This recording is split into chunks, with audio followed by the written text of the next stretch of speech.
A third-party application is needed to code in Unity, one of them being VS Code or Visual Studio Code. Once you type it up on your browser, you can go ahead and click download. And depending on which system you're using, you click the download button in accordance to that.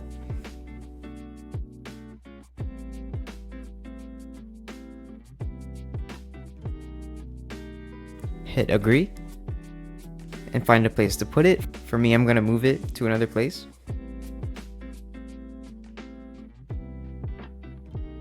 Leave these unchanged unless you want a desktop icon.